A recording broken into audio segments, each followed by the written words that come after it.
O primeiro-ministro de Israel, Benjamin Netanyahu, afirmou que entrará em Rafah mesmo com acordos sobre reféns com Hamas. Netanyahu absteve-se de entrar na cidade, que implicaria em perder a guerra contra o Hamas. E para a gente entender os desdobramentos deste conflito, nós conversamos agora com o doutor em Direito Internacionais e Relações Internacionais, Eduardo Saldanha, que está aqui com a gente. Muito boa tarde, seja bem-vindo ao Fast News. Boa tarde, Elisângela. Eu começo já perguntando que Netanyahu, na verdade, ele insiste nessa ofensiva terrestre, é isso, professor? Insiste, existe uma promessa desde o início dos conflitos que Israel somente irá parar quando todas as brigadas do Hamas forem eliminadas, né? Forem retiradas da face da terra, com as palavras do Benjamin Netanyahu. Portanto, há sim uma insistência de Netanyahu em continuar com esta ofensiva terrestre até o fim do Hamas, que era a promessa que ele fez desde o início. Obviamente, isso gera um grande desgaste a Netanyahu. Desgaste esse que no começo do conflito não era tão grande, porque havia um clamor popular. Mas quanto mais arrastada é a guerra, maior o desgaste do líder israelense nesse momento. E ele tem sido pressionado para não ter esse ataque, essa ofensiva. Sim, a pressão é muito grande, né? A pressão, inclusive interna, inclusive do partido Likud, é muito grande para que essa ofensiva terrestre termine, para que os conflitos sejam encerrados. Mas como todo líder mundial que insiste em um conflito de longo ou médio prazo, com exceção de Vladimir Putin, que parece ser imune a qualquer conflito que se arraste, como qualquer líder mundial, Netanyahu sofre pressões internas, principalmente do partido Likud, para que encerre ou para que acelere estes conflitos e o fim desta ofensiva armada, principalmente a ofensiva terrestre. Mas que a gente sabe que uma das últimas entrevistas de Vladimir Putin, ele disse que a guerra só vai cessar quando ele atingir os seus objetivos. Ou seja, professor, essa guerra ainda tem muito o que acontecer aí, muito o que correr. Embora os objetivos de Netanyahu nesse momento eles estejam mais próximos do seu alcance, ao contrário de Vladimir Putin, né? Vladimir Putin, em sua ofensiva à Ucrânia, tende a arrastar, tende a demorar mais, tende a manter este conflito por mais tempo. Por outro lado, né, o conflito entre Israel e o Hamas na faixa de Gaza aparentemente chega em um momento mais do seu fim.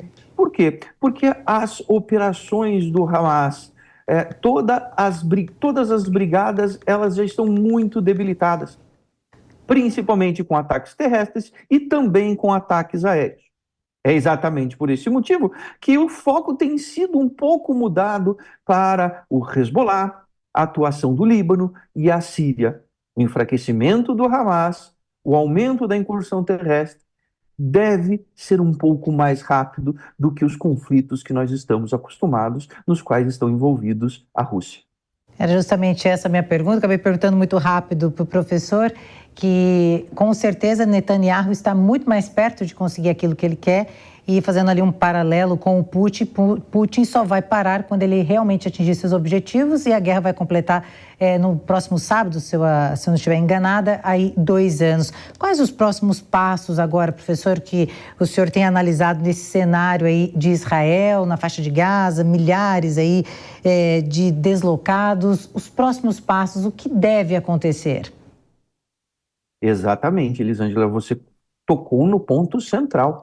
O grande problema agora é gerenciar a faixa de Gaza.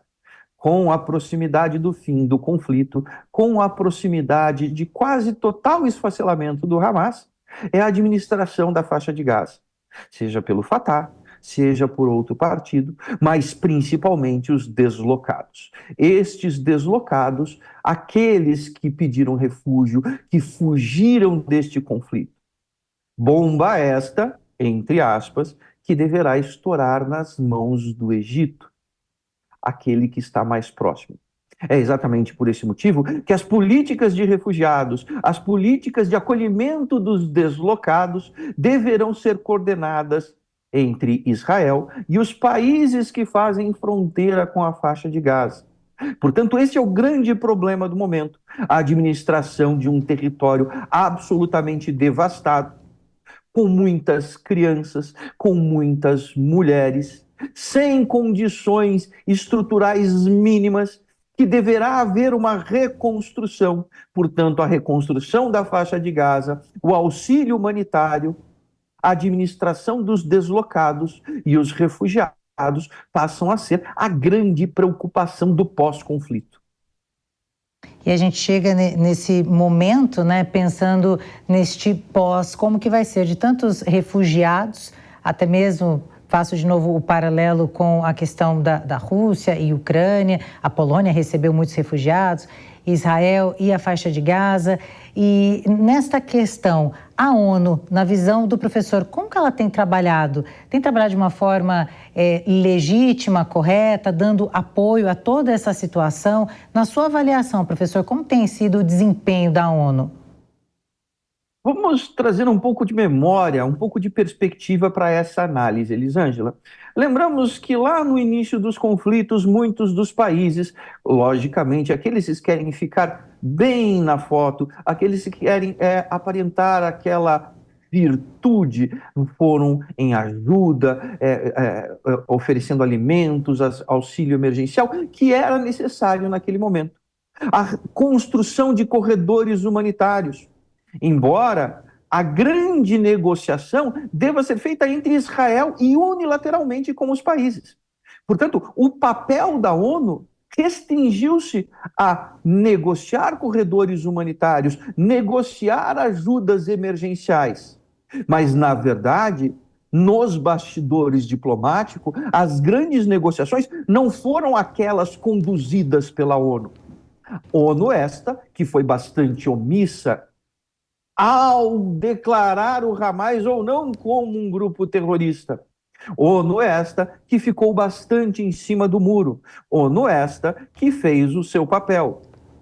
Negociou corredores humanitários, negociou ajudas emergenciais.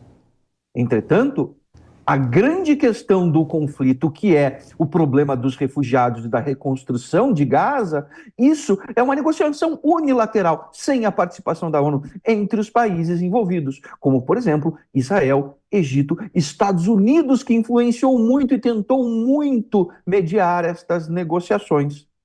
Portanto, a ONU teve o seu papel bastante restrito, o que é, na verdade, a realidade da ONU atualmente. Professor, conversamos então agora com o doutor em Direito Internacional e Relações Internacionais, Eduardo Saldanha. Professor, doutor, muito obrigada pela sua participação. Um ótimo dia para você. Um ótimo dia, Elisângela. Obrigado.